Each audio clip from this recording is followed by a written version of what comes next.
So it's 8:30, and today we are discussing it it's 8:30, and today we are discussing it 8:30, and today we are discussing.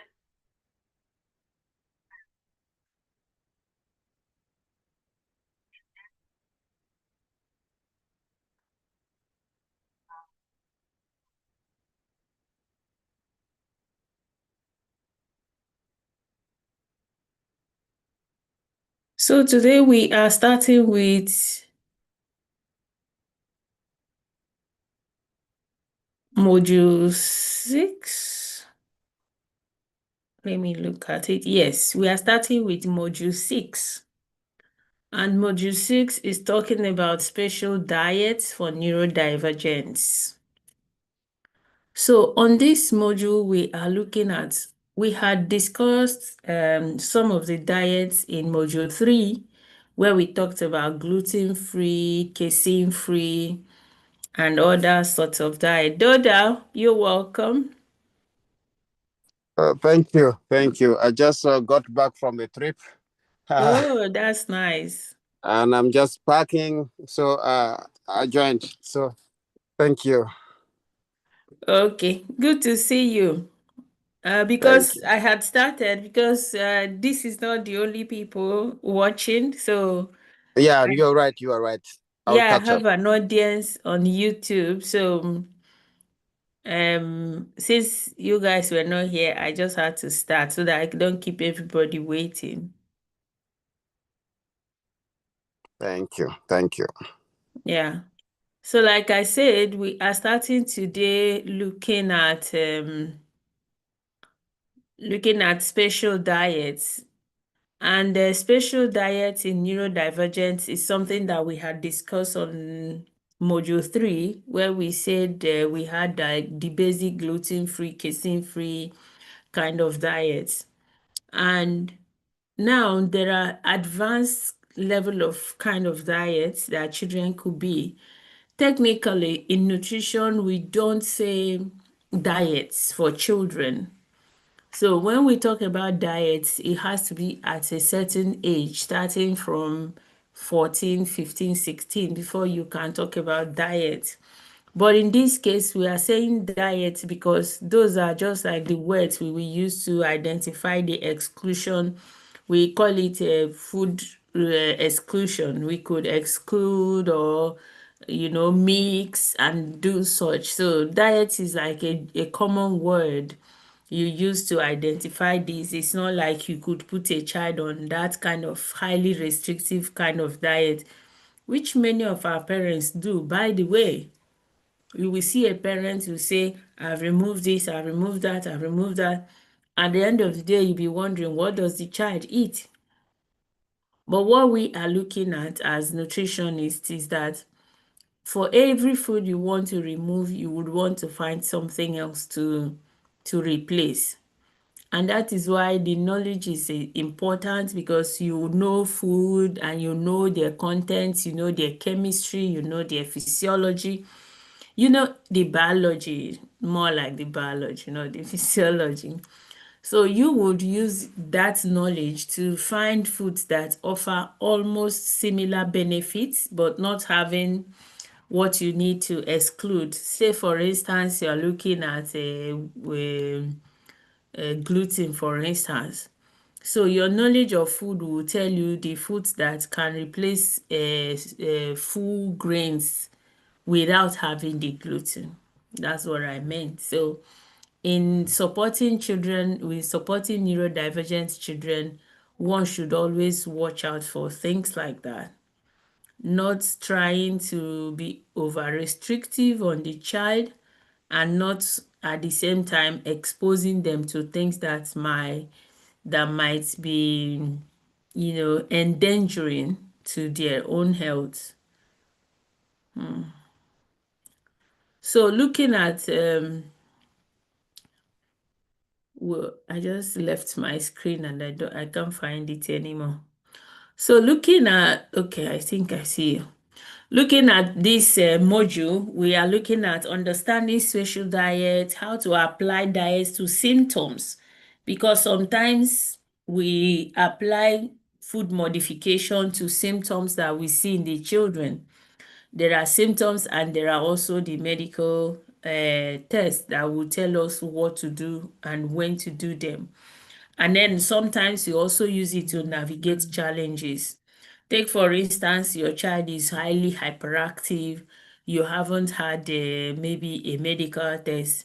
Your first line of action is going to be like to look for a way to reduce to a large extent, you will look for a way to lower the amount of artificial sugar, and then you look at a way to lower the amount of complex carbohydrate. That is, if it's me, you look for a way to increase the gut microbiome. These are like things you could do to navigate challenges without like outrightly saying you are treating, because with food we treat, but with modifications, food modifications, we can use them to navigate challenges. So we are looking at specific carbohydrate diet, we are looking at FODMAP, and we are looking at ketogenic and low oxalate. These are not exhaustive, but these are most likely diets that could help in children with neurodevelopmental challenges. And when we do specific carbohydrates, we are looking at reducing complex carbohydrates. How do we reduce complex? Why do we reduce complex carbohydrates? We reduce complex carbohydrates because it is the complex carbohydrate that retains after the basic digestion, and then that is why if the child has high amount of poor bacteria, high amount of non-beneficial bacteria, it is that remnant that those bacteria will feed on and start producing certain chemicals that would make the child very, very hyperactive in so many cases. So why we do simple carbohydrates is so that when the child eats that food, it gets digested immediately and gets utilized, so that that child will not have those remnants that the bad bacteria will be feeding on. Take for instance, and then in this diet also, we also look at how you prepare the food plays a very important role in this type of diet. Why do we say this? Because I'm now going into pure chemistry. If you have food, for instance, say sweet potato, there is enzymes and there is nutrients. So what happens in the process of cooking? Cutting is mechanical intervention. Cooking is heat intervention. Grinding is also mechanical, or I can't think of any chemical action. But cutting and cooking, these two actions releases the enzyme to break down the starch. So the starch is like a web. They come like webs. So when you cut, you are releasing the enzyme to cut the webs of the carbohydrate that makes it complex. So, and by cooking, you are further reducing the complex structure. So if you eat your potato hot or your rice hot, the complexity of the carbohydrate is very, very low. It means the enzyme has broken down the carbohydrate, so you are eating more or less a simple carbohydrate. But if you leave this carbohydrate and keep it and it gets cold, sometimes our people would even cook and put in freezer, and then tomorrow they will bring it out and warm it. Anytime you leave any complex carbohydrate food that you have cooked and it gets cold and you warm it and you eat it again, the complexity has increased. Why has it increased? It increases because once you leave it cold, those mesh that was broken down by enzymes, they start coming back together again. And when they have come together, if you cook it again, the enzyme is already destroyed by the first cooking. There will be no more enzyme to break it down again. So the way you prepare food can determine whether it is a complex or a simple carbohydrate. So as a parent, as a caregiver, if you have a child who is on the autism spectrum, who is very hyperactive, and you are targeting a specific carbohydrate diet, don't cook and reheat food to give that child. Even though if you're doing it strictly, there are certain foods you are not supposed to eat. But if at all the child is a very active child, you can't afford to do SCD alone because that is going to sap the energy drastically. So what we do in order to contain the energy deficiency and balancing the carbohydrates is that we advise that you cook food and offer the child when it is hot without allowing it to cool or storing it in the freezer or making it, to eat and reheat it. So that is about that, about specific carbohydrate diet. And when you do this well, it does a lot of good things to children. I know children that have supported with a specific carbohydrate diet. I know twins that were able to transition from special class to a mainstream class. They were just 3 when their mother started this, and we followed it up because this kind of diet is kind of progressive. We write a new meal plan like every 3 to 6 weeks, depending on how they react to a particular stage. So it comes in stages. So that is that about specific carbohydrates. It has a lot in it, but this is like the basics. And then we are looking at ketogenic diet. Ketogenic diet kind of supports the body with a lot of fat because when the body breaks down, the energy that it needs is usually glucose. But in place of glucose, this diet is saying instead of using glucose, use ketones. Ketones are derived from fat and oil, while glucose is derived from the normal carbohydrate. The body prefers to use glucose, but in the case of children who have very abnormal brain wave and sometimes seizure, epilepsy, their brain would rather prefer that they derive their energy from ketones rather than glucose. So that is why this kind of diet is a very, intricate one because there has to be a strict monitoring of your glucose level. Because if your glucose goes too low, a child in this case can go into hypoglycemia. No, low carbohydrates. So in this case, we say that this is a very delicate kind of diet, even though a lot of people out there just go and do it, just get into it, use it as something that they use for watching weight. Yes, it is good for watching weight, but the danger is that even the body can go into ketosis and it could produce acid that can be damaging to the cells of the body. So even if a healthcare professional is going to put a child into ketogenic diet, it's something that has to be monitored. You monitor all the parameters and continue to monitor and see when it is your body saying, please stop. It's not a kind of diet that people should be on for a very long time because the body needs carbohydrates. The body needs um, glucose to function. It is glucose that converts to ATP. But when you exchange that glucose with ketones, it has its own downsides. So the third diet is the FODMAP. FODMAP is targeted at reducing fermentable carbohydrates.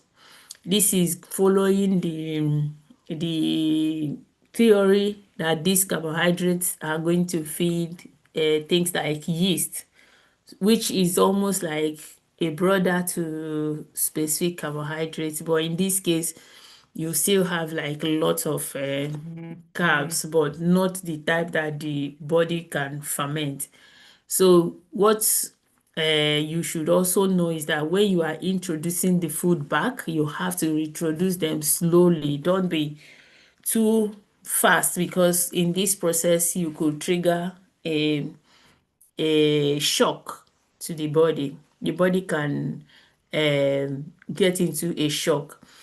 And why we use it to manage irritable bowel syndrome or bloating is that, of course, it is fermentation that produces gas. So if your body is fermenting food faster than it is being digested, you will see that the gas that is produced during fermentation, you all know that if you're doing fermentation, even in a jar, even in a factory, anywhere, it produces gas. Even in bread making, all of these are processes that we know that it produces gas. So what people use this diet mainly is to reduce the symptoms of IBS and bloating. But it is not something that, even if we are treating children, if we are treating children for bloating in children with neurological impairment, it's not our first point of call.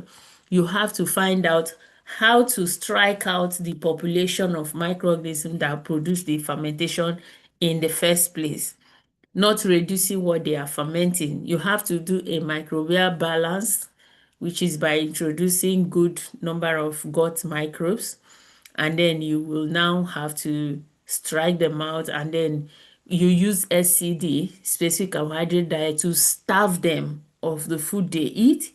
Then you repopulate them, and sometimes if they are very high, you could use antifungal. So it's usually not our first point of call when children have bloating. You try and reduce the microorganisms that are doing the fermentation instead of eating food that are not fermentable. And then there's the case of oxalates. Oxalates could pose a very serious, situation in our children. They sometimes get them bloated, confused, um, constipated. It comes as a whole lot of things. And this is also because it also reduces their immunity, because it impairs the absorption of minerals. So in oxalate diet, we identify certain foods that are very high in oxalate. Spinach, as wonderful as it is very high in oxalates, nuts. There are also more foods. Maybe I'll put that in the list. There is more foods like almond. Yes, almond is high. Lentils is high. I mean, the green lentils actually. The red lentils are not very high as much as the green lentils. The green lentils, almond, spinach, nuts, these are some of the foods that are very high in oxalate. We understand that these are foods that are very also useful. So this is like a means to an end. It's not an end itself, meaning that it's not something you will be doing for the rest of your life. This kind of diet is something you do, and you can also use nutrient support, something like supporting your body with vitamin C can help to manage the symptoms of oxalate, high oxalate. And like we said, it can reduce mineral absorption. So by lowering it, you are also improving your body's uptake of minerals. And most importantly, hydration. Hydration is very important when you're dealing with oxalates, because it will help to flush out the oxalates from the system. So these are the important points about low oxalate diet. So we are looking at, when we are applying diets, like we have been hammering from day one, every child is different. Every individual is different. You have to consider the individual symptoms. You have to know what is going on in a child before you offer nutrition. That's why we said personalized nutrition, bio-individual nutrition. You have to now apply what you know as the symptoms, collect all the data you have, and then you choose an appropriate diet. And then you monitor the changes carefully. It was on module 4 or so that we had a diagram of how you go about supporting children in terms of process. I think we have it again here. No, not this, but something like this. We had it then. So how do we identify a child that can have a specific carbohydrate diet? We have children that we call gut children. When a child is a gut child, it means like 70 to 80% of that child's problem lies in the gut. We have a whole lot of children like that. And that is also why not every child will do exceptionally well on dietary intervention, because it is only children that are gut children that would benefit tremendously by dietary intervention.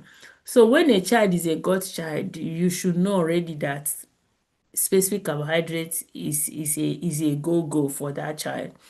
And then, like I said before, they are implemented gradually. You start by applying one meal plan, and then after about 4 weeks, some children will have things like diarrhea, like cold-like symptoms. They have just that kind of not feeling so well kind of feeling.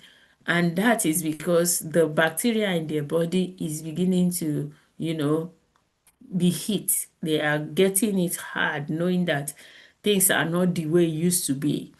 And what they do is that they begin to release their venoms. They start fighting back by releasing chemicals into your body. So when you start specific carbohydrate diet, you will expect that your child will be feeling unwell for a few weeks. And some children will have like very strong diarrhea. So during that period, you stick to that first diet. So when that condition subsides, you go to the next stage. After that next stage, you keep increasing the stage until you get a stage where the child can eat a little bit of carbohydrate. The essence of specific carbohydrate actually is to reset the digestive system. You are practically taking the digestive system back to how the child started feeding for the first time. Most of the food at that point will be soup, soup, soup. Sometimes you add chicken, but mostly soups. So when that child eats and it starts increasing, you now see that the digestion is better, the mood is better, and most likely the mental health will get better. And then when you do your meal planning, you consider the key principles. The key principles is number one, you don't take away food without replacing. The key principles, number two, is that you have to diversify the diet as much as possible. You don't restrict a child to 4 types of food, 2 types of food for the whole lifetime. The key principle is that you have to know what you are targeting, not just hear that Mr. J did this diet and then you come and do it. You don't know what is going on in J's body before he started doing what he's doing. So you have to know what is happening in the body of the child you are supporting before you do what you're doing. And you should always target balancing nutrients. We call it diversity. So you diversify as much as possible. If you're doing vegetable, we say protein, carbohydrates, fat and oil and stuff. Try, and also in each of those classes, you try and put at least more than one portion of that class. Let's say you are doing vegetable, you have to put maybe green, yellow, red, purple kinds of vegetable. Make them as many as possible, because to children with autism and other neurodevelopmental challenges, it's not just about the food. You have to pay attention to also what we call phytochemicals. Phytochemicals are the nutrients you get from all those colors, different colors you see in food, because those are the chemicals that are histamine, antioxidant, anti-aging, antibiotic. So you should have your mind set at making their food as colorful as possible. That is where we say creative recipes. Creative in terms of including nutrients and making it as colorful as possible.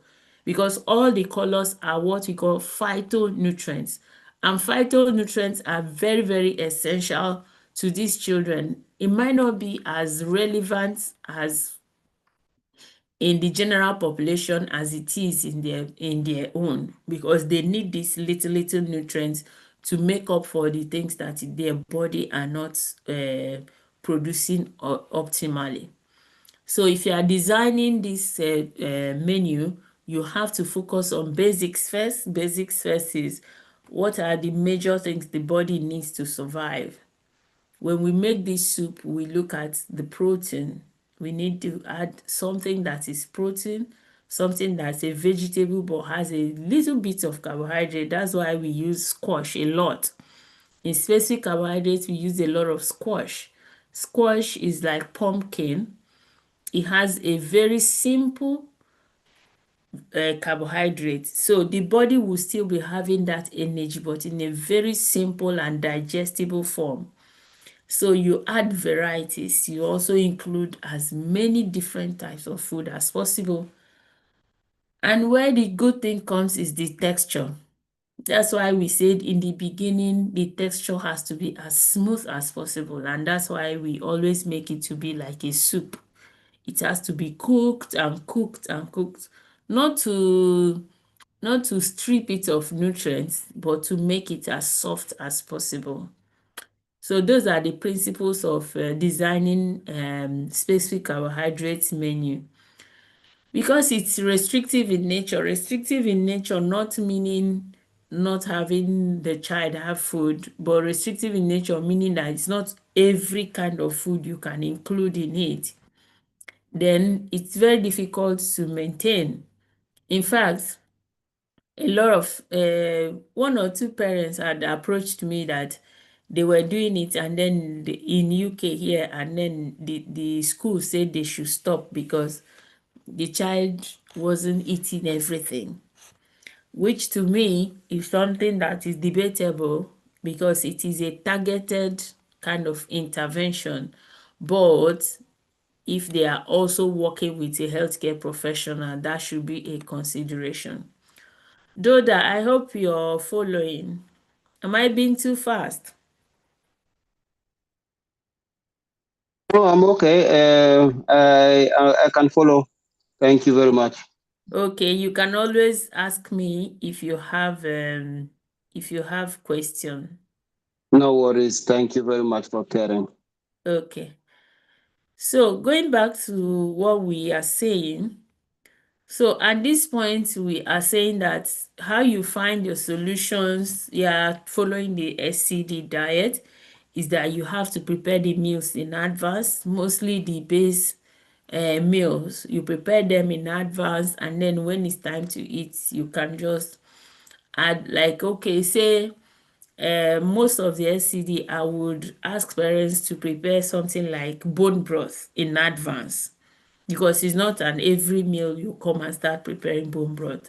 So something like bone broth, you can prepare it in a large batch, and then on the meal, you can just be adding things like maybe the squash, the spices, the vegetables. You can add the squash, the carrots, and then some other vegetables that you want to use. You can be adding them to the bone broth.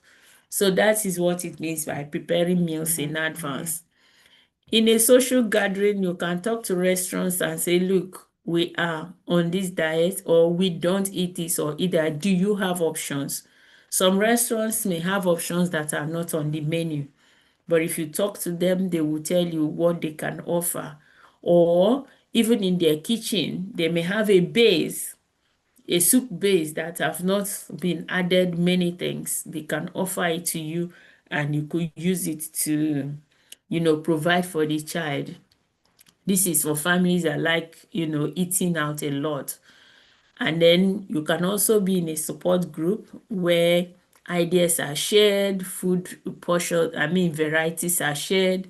There are things that might be acceptable, but you just don't know about it, or the person supporting you may not know about it.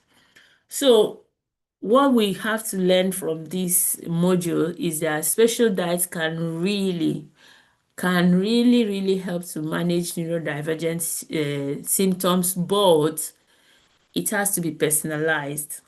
What can heal one can hurt one. That's what I keep saying. And planning and support are very, very key to the success. So on every occasion, anybody that wants to, embark on this should carefully analyze and plan and then find support. So we are also going to be doing,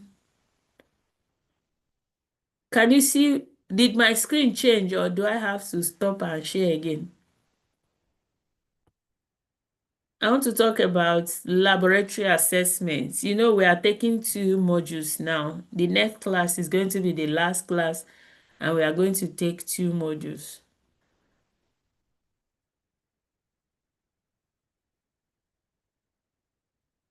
Can you see the laboratory assessment screen, Doda? I don't see it. The screen remained the same. Okay. Let me I've stopped. Oh. Let me open it now. Can you see the new screen? Yes. Okay. So, having talked about what's the name? Special diets. If you have any questions, henceforth, just speak up or you can send it to me in chat. So the laboratory assessments, we have been talking about having tests all along. But what does it mean that you have tests? What it means is that you have these things in paper, but you cannot explain what they mean. So for the purpose of this class, we will just look at some of the few tests that parents need to have, because we keep saying it, you can't just identify a child's needs without having a test done. So for parents with neurological impaired children, the test is like your roadmap. It's like you want to go to somewhere you don't know, which is what we are doing. We are supporting a child we don't know. We are facing a situation we don't know. So you want to travel and you don't know where you're going. The first thing you flip when you enter your car is a GPS. Is your phone. You look for maps. It enter the destination and it gives you.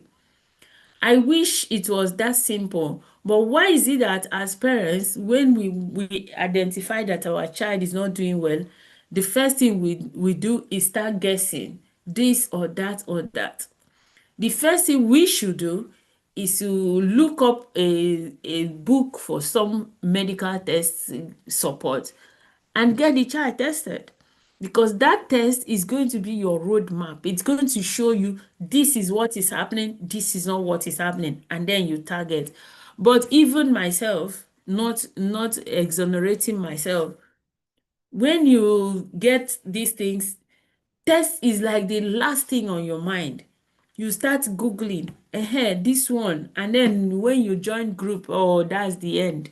Somebody will come tomorrow morning and say, look, last night I just put my child upside down and he slept. Tomorrow morning, everybody will go and be putting their child upside down. It doesn't work that way, because these children have time and again showed us that, look, I am me. I am not that person. In fact, even from your own house, you should understand that these children is not like any other of your children.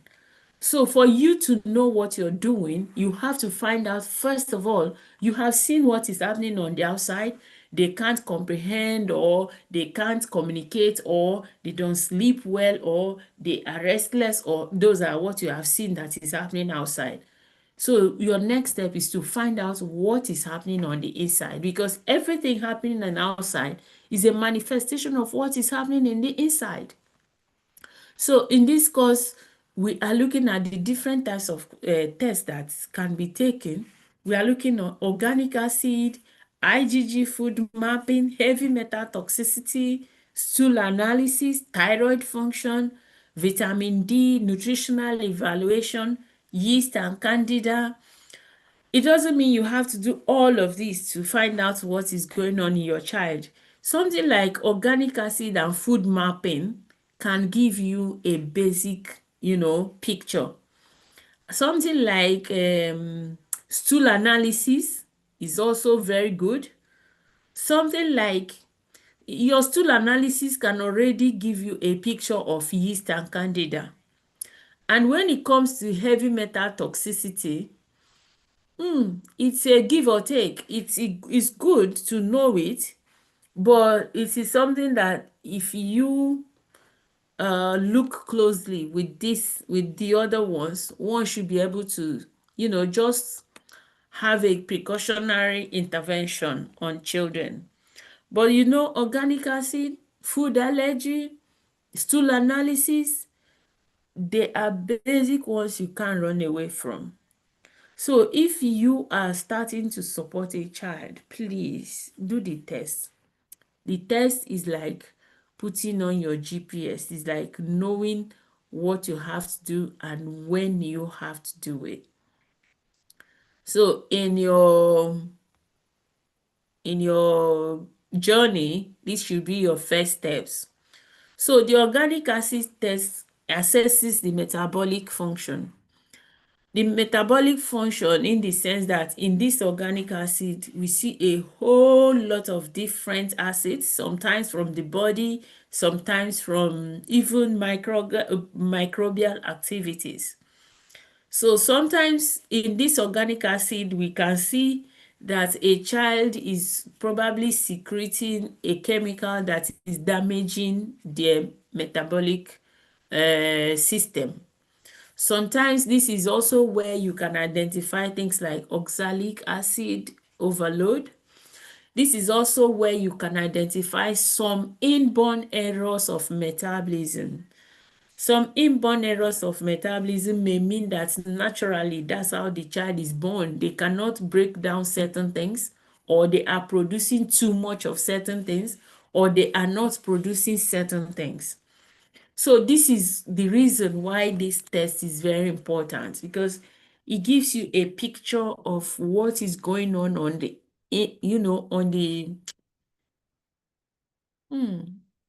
on the basic levels. So the organic acids are like the acids that are produced by processes. Let's say you are eating meat, for instance. Yes, we know it produces amino acids, but the organic acids are what your body does when that meat goes into your body, how your body processes it. That is the picture that the organic acid gives you. So why does it matter? It detects metabolic imbalances. Remember the child I said when he eats meat or fish, it produces an organic acid that increases the intellectual disability. So this is what happens. It is from the organic acid that we identify that. So, and sometimes when you see a result in organic acid test, you now come and see it again in another test. It helps you to know that this is actually what is happening. Like you could see a test in organic acid test and come and see it again in yeast and candida test. So we can tell you that substance in the organic acid is actually being produced by the microorganism in the body. It kind of solidifies your decision to do something about that event, that process. And when we talk about IgG food map is definitely to identify food sensitivities. So antibodies is what your body produces when they identify something that is like a toxicant. So when your body encounters a toxicant, it produces antibodies, meaning that it's sending out its own soldiers to go and fight that thing. So what happens in our children is that if peradventure they have leaky guts, for instance, those food will pass through those holes and get into the bloodstream, and the body will produce antibodies. So you may not know that your child is sensitive to certain food until you perform this test, because it is this test only identifies the different types of antibodies your body is producing. So when you test like this, it will show you all the food that has been passing through the hole and entering your child's body. And that is how we will start, by sealing up the holes. And in many occasions, many of the foods that we identify here will will stop bothering the child by the time we seal up those holes. And it helps to manage dietary triggers. We have a lot of them in our children. And then it is not a standard allergy test, but we use it in clinical context to determine what and what we can use to, the kind of things we can add in a child's food or not. That's why we can't even make a child's plan without it, because it gives us a picture of what is available for us to offer to the child. Heavy metal gives us the level of heavy metals in the body.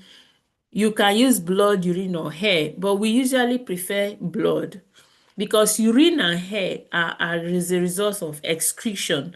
And we know that children on the spectrum, children with neurological impairments, excretion does not happen, optimally. That's because of the MTHFR gene. So for you to have a clear picture of what is happening, you have to go through the blood. Sometimes it's more expensive, but we prefer it because it's the only one that gives us the clearer picture, not just, the one you can get from hair. The hair is telling you the excretion. So because they are not excreting well, it may be lower than it is in the hair. It may be lower than it is in the urine. But the one in the blood will give you the true picture. So you help the child to detoxify. A lot of times it helps in a lot of behavioral issues, mostly behavioral and sleep issues. So you support the child using external means like sauna baths, like increasing sweating, things like glutathione. These are some of the things you could use to help a body that is not detoxifying very well, a body that has heavy metal. There is also an extreme one that is like chelation. You can do chelation, but nobody would advise you to do chelation without the support of a professional, because you have to monitor a whole lot of things. You have to restore a whole lot of things, because the chelators are usually not pulling just one, and many of them have what we call half-life. So when they have half-life, it means that when the half-life is reached, they get weak. And if they have pulled a metal from the leg and they were pulling it out and it gets to the liver and it gets to its half-life, they can drop it there. And instead of being on the leg, they are now in the liver, which becomes more complicated. So when you're doing chelation, you have to work with a professional, understand the chemistry and understand the biology. So the next one is stool analysis. In stool analysis, it helps you to understand the gut health. It looks at the gut microbiome, if they are in balance, and it helps you understand how digestion is happening. Some of the children that have things like mitochondrial dysfunction, their stool analysis will show pieces of food, which means their body, the stomach is not digesting the foods properly, and we all know what this can mean to nutrient availability. It helps the body, it means the body is not getting enough nutrients from the food because it's not being broken down properly.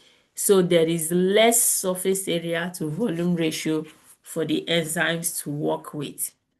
Then it also gives us a picture of the parasites that are present in the body.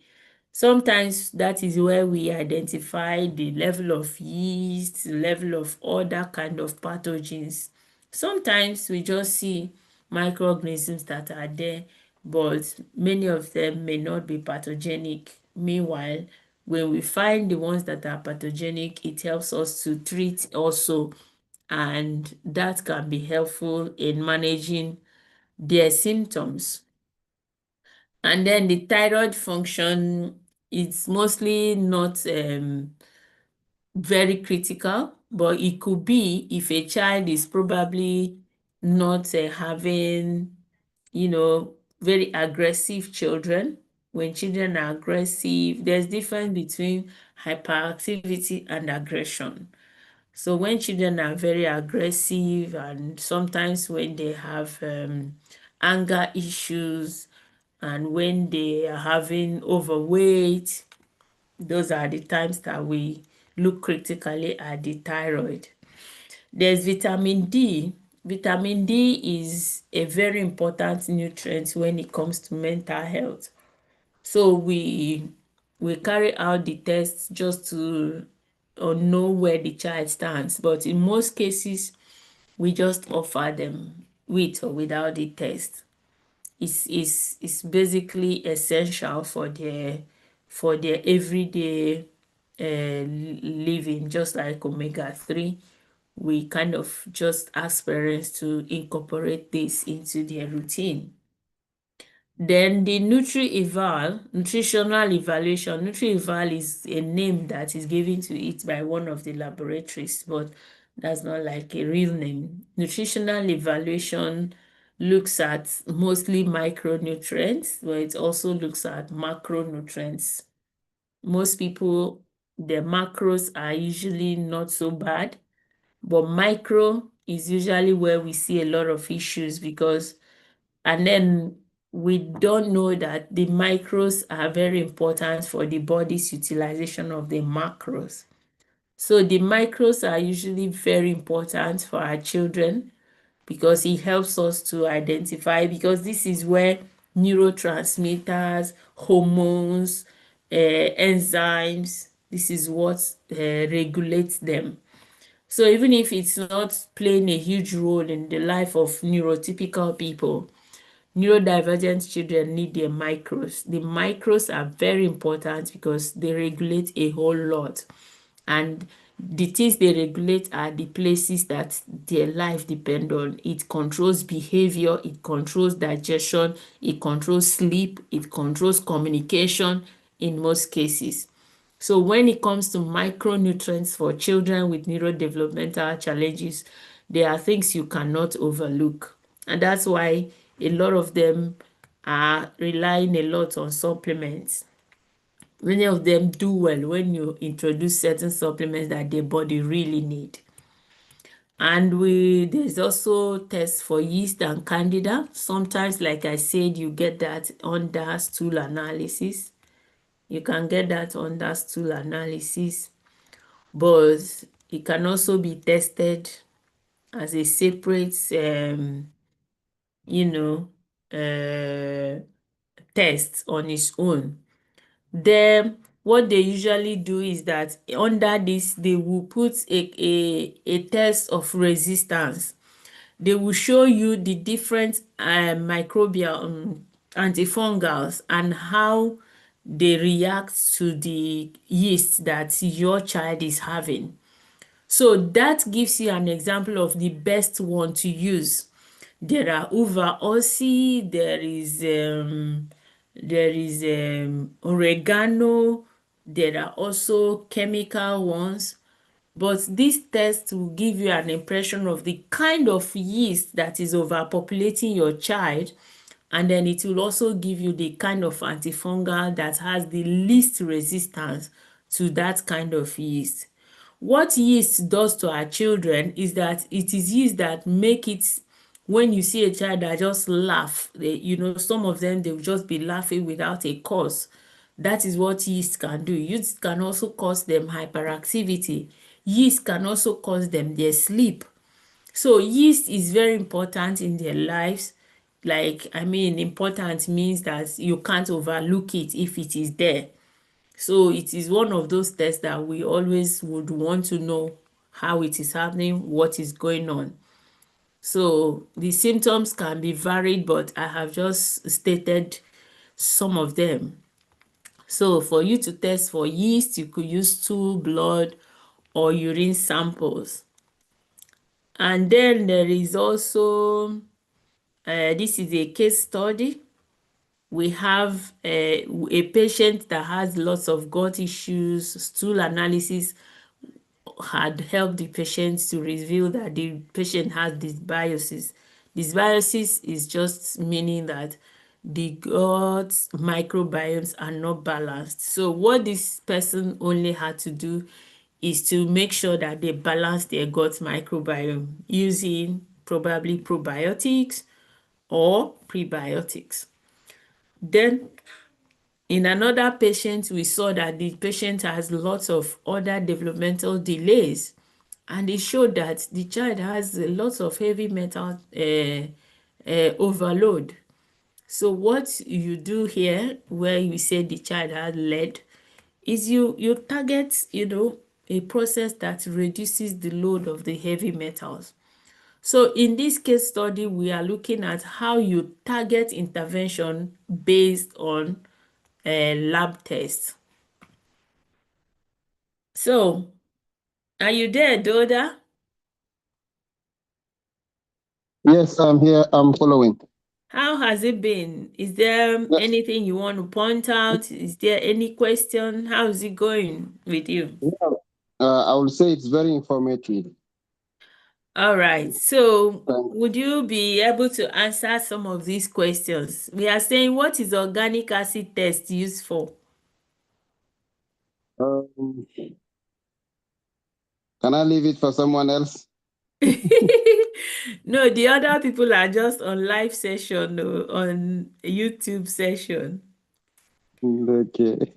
Okay. Okay. I know you might not be in the right frame of mind. Okay, it is Yeah. used to, it is used to identify metabolic processes that are not going on well. And then IgG food mapping works by identifying food sensitivities. And it says what samples are used for heavy metal testing. I elaborated on this. Do you remember? Can you come again? My son was talking to me. Okay. I said, Yeah. what samples are used for heavy metal testing? We can use a stool. Yeah. Okay, so I said you can use stool, you can use urine, and you can use blood. But Blood I as said well. for children with autism, we prefer to use blood because stool and hair are stool, urine, and hair are excretes. Like they the ones you find there are something excretions. They are the ones that are going out of the body. But because children with autism and developmental challenges are not excreting very well, it doesn't give us a true picture. So for them, we would rather use blood. Okay. Blood is So, the best sample to so have. yeah, for heavy metal, for neurodevelopmentally challenged children. All right. Thank you. So the takeaway for this second module is that medical tests are very important. They are your guide for your personalized intervention. And when you know this, it gives you a good chance of improving a patient's care. And you just use everything you have gathered from medical tests. You now use it to structure a plan for a child or whoever you are supporting. So it's been okay. We are just on time. This is an hour, and I don't know if you have any questions. I think you had your family with you, but if you have any questions, if you want to ask here, otherwise you can always drop it on the group. Okay, I will get back to you on the group. Okay. Thank you very much for your time, and thanks for sharing your knowledge. These information are very, very, very important. All right. All right. It's been wonderful having you. So Thank you. the next week is going to be our last class. We are All right. also going to be taking two modules, and that will be all. Okay. After next week, we are going to issue certificate of participation to those who attended more than 3 classes. All right. Yeah. Thank you very much. So thank you again, and have a lovely evening. Thank you. Have a nice weekend over there. All right. Bye. Thank you. Bye. Stop recording.